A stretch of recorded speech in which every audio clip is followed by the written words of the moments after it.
कोई भी क्वालिफिकेशन, कोई भी अचीवमेंट कभी छोटी नहीं होती।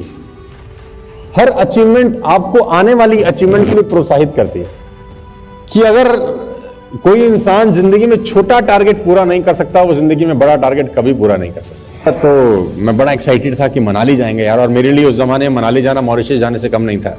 बहुत सारे लोगों का सपना होता है कि 5 स्टार होटल में जाएं, वहां पर खाना खाएं, वहां पर देखें कि कैसा माहौल है, कैसा एम्बियंस है, और जब उनका ये सपना पूरा हो जाता है तो उनको लगता है उन्होंने पूरी दुनिया जीत ली, बस अब यही तो था जीवन में करने का, सो हमने कर लिया। लेकिन उसके साथ साथ ही कुछ लोग ऐसे होते हैं जिनको ये लगता है कि हमने थोड़ा सा ही मेहनत किया था और देखो हम वहां तक पहुंच गए, तो अगर हम थोड़ा सा और आगे बढ़ जाएं तो पता नहीं कहां तक पहुंच सकते हैं। अब 2 तरह के लोग बैठे हैं इस हॉल के अंदर। पहला तो जिन्होंने अपने जीवन का सबसे बड़ा टारगेट अचीव कर लिया, यहां आ गए, हमसे मिल लिए, कुछ लोगों ने तस्वीरें भी खिंचवा ली।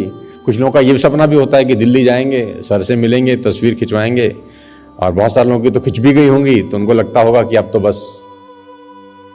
मैं आप सबसे ये जानना चाहता हूं कि जिस एक्साइटमेंट ने, जिस मेहनत ने आपको यहां पर आने पर मजबूर किया, तो मेहनत तो आपने किया होगा, इसमें तो कोई डाउट ही नहीं। आपकी प्रतिभा पे कोई सवाल नहीं है, क्योंकि आप वो सिलेक्टेड 225 लोग हैं जो 5.5 लाख लोगों को फांद के यहां पर पहुंचे हैं। Out of 5.4 lakh people, 5.5 lakh लोगों के परिवार में से आप 225 लोग यहां पर पहुंचे, और उसके लिए इतनी सी ताली आपने बजाई तो बड़ा अच्छा नहीं लगा यार, कि अपने लिए ताली बजाने में भी कंजूसी है।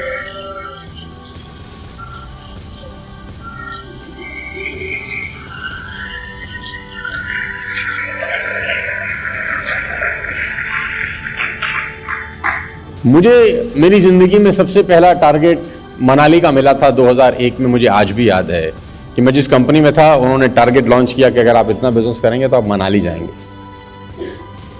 ये कहानी मैं आपको क्यों सुना रहा हूं ये भी बताऊंगा। 20 साल पहले की बात है, मैं करीब 21-22 साल का था। बहुत सारे लोग मेरी उम्र के यहां पर बैठे हैं, आज से 20 साल पहले जो मेरी उम्र थी। तो जब मनाली का टारगेट लॉन्च हुआ, कॉन्टेस्ट लॉन्च हुआ, तो मैं बड़ा एक्साइटेड था कि मनाली जाएंगे यार, और मेरे लिए उस जमाने में मनाली जाना मॉरिशस जाने से कम नहीं था। Middle class family, lower middle class family, पहाड़ी कभी जिंदगी में देखा नहीं था हमने, तो हम जुट गए यार बड़ी मेहनत के साथ कि नहीं यार हम हर हालत में मनाली चले जाएंगे, और खुद भी जाएंगे और अपनी टीम को भी लेके जाएंगे। तो मेरे को बहुत सारे लोग बोलते थे यार को इतना मेहनत, इतना पागलपन की क्या जरूरत है, मनाली तो 5,000 रुपये देकर भी जा सकते हैं। मनाली तो 5,000 रुपये देकर भी जा सकते हैं। तो बात तो उसने ठीक ही बोली थी कि मनाली तो 5,000 रुपये देकर भी जा सकते हैं, लेकिन मैं अचीव करके जाना चाहता था। क्यों? क्योंकि अचीव करके तो मैं मॉरिशस भी जा सकता हूं, जो कि मैं पैसे देकर नहीं जा सकता था, और बिना अचीव किए मनाली जाया जा सकता है, मॉरिशस नहीं जाया जा सकता। और जो अचीवमेंट की एक लत होती है, जो आदत होती है, वो मैं आदत अपने अपने अंदर डालना चाह रहा था, क्योंकि मुझे एक बात अच्छे से मालूम थी 20-22 साल पहले ही, कि अगर कोई इंसान जिंदगी में छोटा टारगेट पूरा नहीं कर सकता, वो जिंदगी में बड़ा टारगेट कभी पूरा नहीं कर सकता। उस दौर में मेरे पास स्कूटर था, मैं स्कूटर चलाता था। तो मनाली का एक कॉन्टेस्ट मेरे लिए ऐसा था कि जैसे पूरी जिंदगी की हार और पूरी जिंदगी की जीत मनाली पे आके रुक गई है। बहुत सारे मेरे आजू बाजू के लोग बाग थे, वो मुझे बोलते थे तू पागल आदमी है, कि मनाली के लिए कोई इतना दीवाना थोड़ी ना होता है। तो मैंने कहा नहीं, मैं खुद भी जाऊंगा, अपनी टीम से भी कुछ लोगों को लेके जाऊंगा, 50 लोगों को लेके जाऊंगा। तो मैं पागलों की तरह लगा, और 48 लोगों को मैंने क्वालिफाई कराया, और हम बस में मनाली चले गए। अब मनाली से जब वापस लौट के आए तो एक बात समझ में आ गई कि यार कर तो मैं सकता हूं। और अब इंतजार हुआ कि कुछ नया आए, कुछ नया कॉन्टेस्ट, हम उसके लिए काम करें। फिर कुछ नया लॉन्च हुआ, फिर उसके लिए पागलपन से काम किया। वो नया कॉन्टेस्ट था, पहली बार हमको इंडिया से बाहर ले जाने का एक ऑफर, कि आप इंडिया से बाहर जा सकते हैं अगर आप फला बिजनेस करें।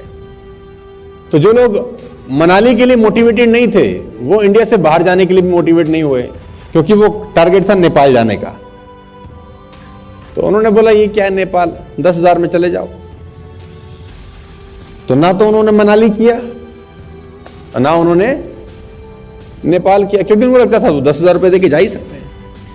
लेकिन अपने को बात समझ में आ गई कि नहीं यार, अचीव करके जाना है यार, तो लग गए, तो क्वालिफाई किया, अपनी टीम को क्वालिफाई कराया। तो ये जो आदत डेवलप हुई मनाली से ना कि अचीव करना है यार, जो टारगेट मेरी कंपनी, मेरा ग्रुप मेरे सामने पेश करेगा, बाय हुक और बाय क्रुक, दुनिया इधर की उधर हो जाए, कायनात पलट जाए, धरती उलट पलट हो जाए, अर्थक्वेक आ जाए, आग लग जाए, मुझे वो टारगेट अचीव करना है। और अगर वो टारगेट छोटा है तो अचीव करना ज्यादा जरूरी है, क्योंकि अगर आप छोटा ही टारगेट अचीव नहीं कर सकते तो आप क्या कल्पना करेंगे कि कभी बड़ा भी कर पाएंगे? तो जवाब है नहीं।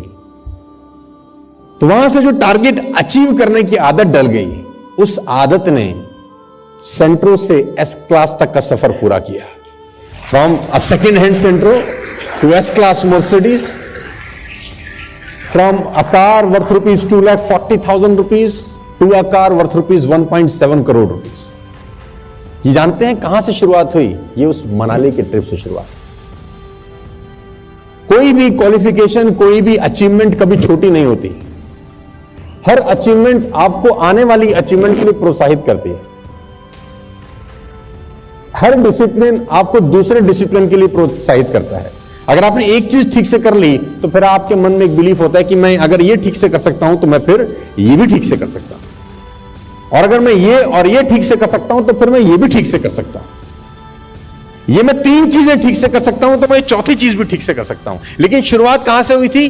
पहली चीज ठीक करने से, कि अगर मैं पहला कर सकता हूं तो दूसरा कर सकता हूं। अगर पहला ही नहीं हुआ होता तो दिमाग में रहता है कि मैं तो ये भी नहीं कर पाया, मैं ये क्या करूंगा। हेलो, तो छोटे काम करना जीवन में बहुत इंपॉर्टेंट है।